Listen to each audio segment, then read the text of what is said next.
In this video, we're going to show you how to start your QNUK application. First thing you need to do is visit our centre support portal at myqnuk.co.uk. Once that page opens, you can see if you're not registered yet, you click on the link to register as a centre.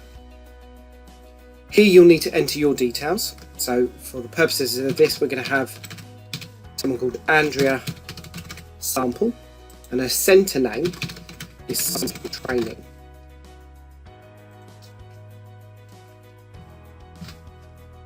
And we're going to enter the email address, and that's going to be her personal email address. So that if she loses her password, a reset will go to there. So that's going to be Andrea Sample Training.co.uk. And then at this point, we're going to make up a password for her. If you can, make those passwords upper and lower cases, add in numbers, and then possibly a special character like a question mark. And then we're going to click register. You can now see the main portal. You've now got access to that. Certain areas you won't be able to access until your full application has been completed. What you will see is that we've got 4 main areas that need to be completed. You'll be unable to submit your application until the first 3 have been done. So first of all, we're going to complete the centre details. And you'll see then basically we've got some key information to be recorded here. So it's been pre-filled with a centre name, which is Sample Training. Don't change that to a personal name or anything like that. This is the company name that you're trading under. And then we're going to enter the company details. Okay, just to save time then, we have completed the centre details. We've already got the Sample Training centre name that was pre-filled. The centre number will be assigned once you've been approved. We then have the centre address. We have a main email address. And the important thing here, it wasn't Andrea's address. It was the centre's main contact address that clients may want. So we just put that in as info training. We've got the website address, just sampletraining.com, and then we've got Facebook and Twitter as well. We're then going to look at the company details. Now, it may well be that Sample Training is a single person entity, and that is their legal entity. Their legal name is Sample Training. It may be, and in this case, Sample Training is actually Sample Training Limited. It could be that the company name is completely different, and they're trading as Sample Training. Either way, that is the name that would go into this box. And then we're going to fill out the remaining details. So actually the registered address we're going to keep as Green Lanes. Sometimes it may be an accountant's address or something like that. We're going to keep any town, any county, and the same postcode. And then in the country, again, it's still UK. Then we look at the different types of organisations. So it's a drop-down menu for this one. And it could be an adult education centre. In most cases, a lot of our clients are going to be private training providers. Obviously, there is an option there for others. Then we're looking at the number of employees. Now, it may well be that you use freelancers and contractors and things like that. However, we're looking for the main number of people employed by the organisation. So we're going to keep this one as just a small organisation with 2 to 10 people. Then we're looking at whether you're with a current awarding organisation, and this helps us with our risk rating. So if you've never been with an AO before, it may be that you become higher risk. So we're going to put down that this person has, and we're just going to make up an awarding organisation here they've been with. Then we look at whether you've been refused an application before, have had sanctions against you, or had your approval removed by an awarding organisation. Obviously, that's not a good thing to have happened. In most cases, awarding organisations will inform each other. So if you have had problems in the past, it's something that we need to know about. If you declare that you haven't, and we actually know that you have, then your centre application will be immediately refused. So it may well be that you have, we'll put something in there. We could provide some details, and you can just give us some brief details there. In this scenario, it may be that Andrea was freelancing for a company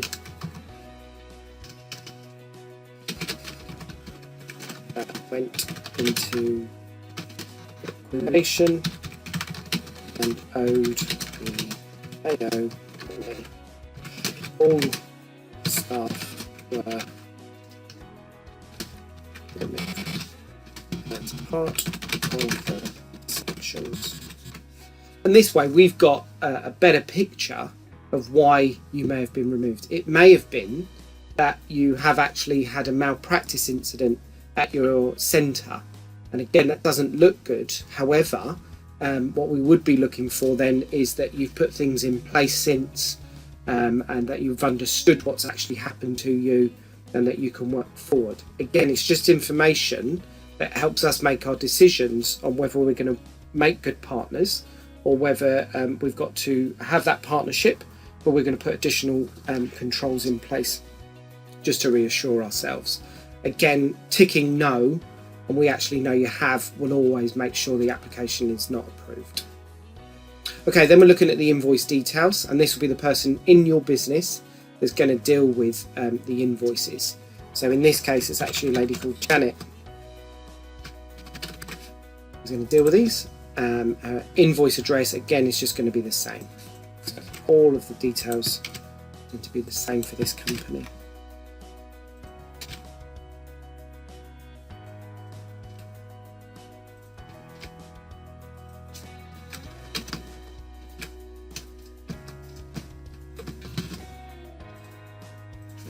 Okay.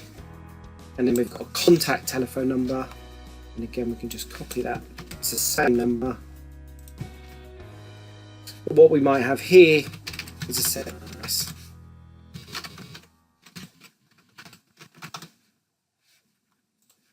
Now that should then be all of the details that we require about your company. So you've got the main details, the day-to-day details that we require. We've then got your official details. Again, that often comes in place if you're something like a limited company, and the details may be different, could be an accountant's address. And then we're looking at the invoicing. So our invoicing software will then deal with this person on all your invoicing matters. We're then going to save those details, and you'll notice now at the first part you've got that first tick in the box. So that's the first part of your application completed, was your centre details. Next, we're going to look at completing your policies. Now, it may well be that as a centre you're already with an awarding organisation, you've already got policies in place. It may be that you haven't. So we're going to click on complete your policies. If you have already got policies, then you simply click to add, and then you'll upload from your desktop. It may well be that you don't have those. So what we've got a link here is to some templates. So we'll click on that, and you can see these template policies that have been created. The key bit with these is they are templates. By taking them on, it's important for you that you actually take ownership of these policies, so you do check through them. So I'm just going to simply download this appeals policy. I'm going to save the file. If I go to my files, I can see that policy has now been downloaded. I'm going to do the rest as well.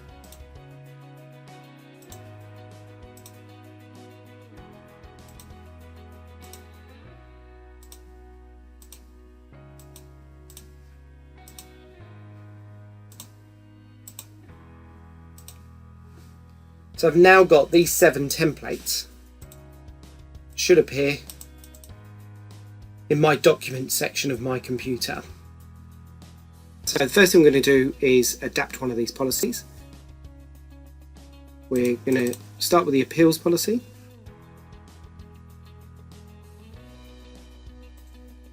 And you can see it's a very simple Word document. We've highlighted in red areas that may need to change. The first thing we're going to do here is we're going to change the logo. So I'm just going to delete that. And we're going to go to Insert. I'm looking for a picture, and I know my pictures are in here. We're going to add a logo. We'll just adapt that to the appropriate size.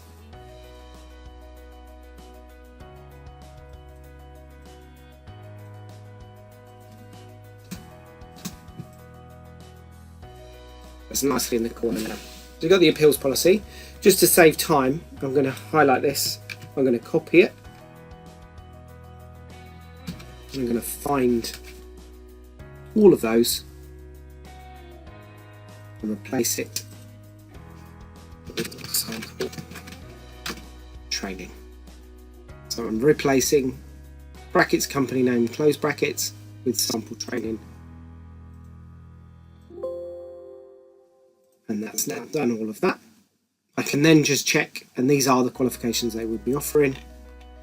So we just need to change these details here, and this is about the appeal. So we're just going to adapt that, and we're putting in that everything would go to Andrea, and it's sample training. The address was 100 Green Lanes, any town, any county, and it was 1 AA.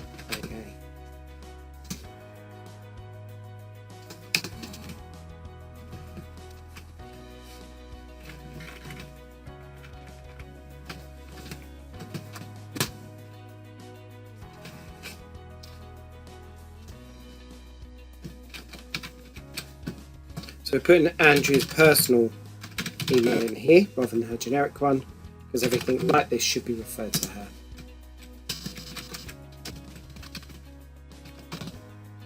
So that looks a little bit messy now with all the bullet points. So we'll just take those out.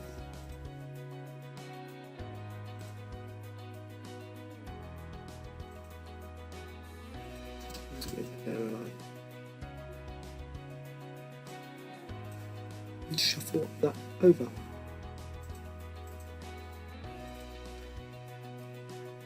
Okay. We've got the main details in for the regulators, which will be the final stage. You can see everything else has been put in.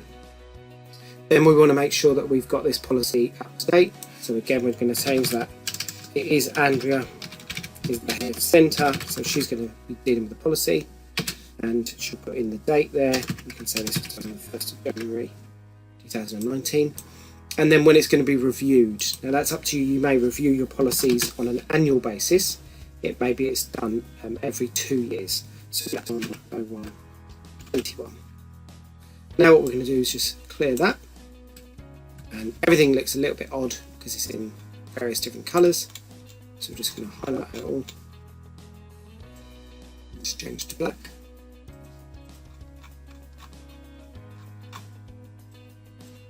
Now I'm going to save this. So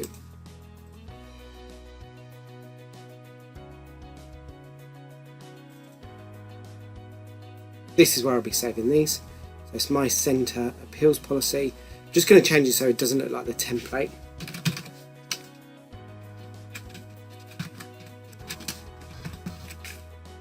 We'll get a new file name, so actually it can just be appeals policy. So it's for the centre.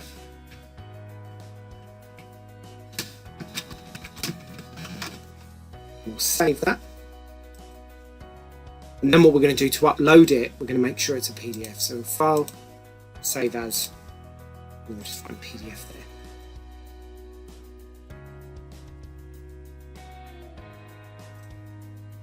We're going to continue to do that for all of the other policies, and that'll be the next part of this video.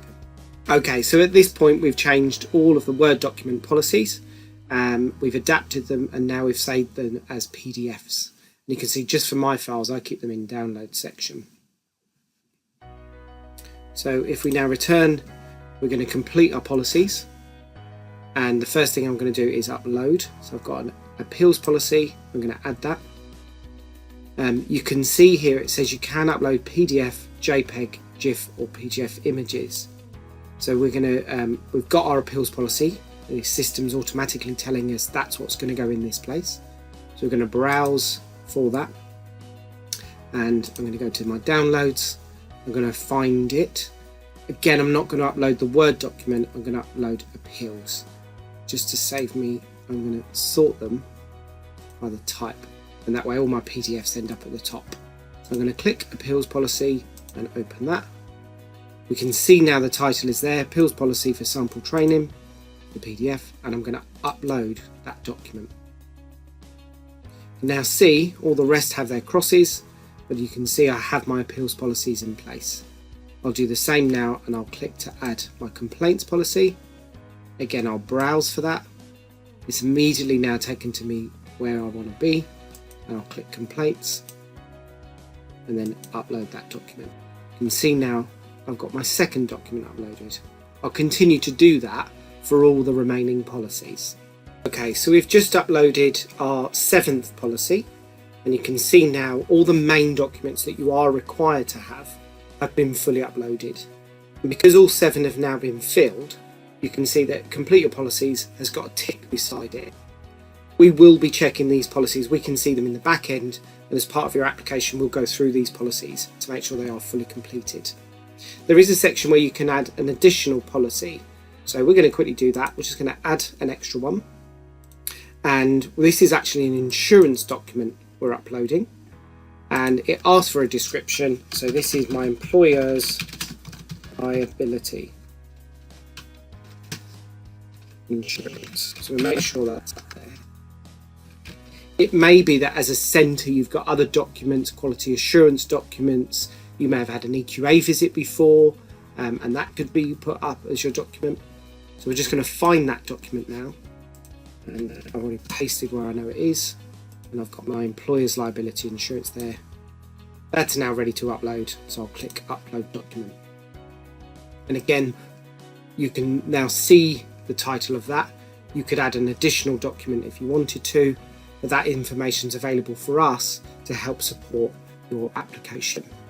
So our final thing to do then in the third stage is to complete the centre agreement. This is a requirement by our regulators to make sure that we have in place an agreement. You can see the different regulators are identified. You can see your requirements that you retain a suitable number of staff. Of course, that could be one person, that you are using freelancers or other contractors to ensure that you can maintain your requirements under this agreement. Once you've read through all of that and you fully agree with it, then what you'll simply need to do here as the head of centre is to enter your name. We'll take that as your electronic signature, and you'll click then to sign agreement. Once you can do that, you can then see that we've got 3 ticks in the boxes, so you've completed all 3 stages of your application. All you need to do now is click the final link, submit application for approval, and a generated number will come up here, and you're just confirming that you are satisfied with your application, and you're going to submit it. So you'll enter those numbers and then click to submit. This has now been submitted, and we will start working through this application, and we'll double check everything. If we do have any additional requirements, we'll come back to you. What you can now start to do is start to look at things like adding staff, and they will be shown in our next videos.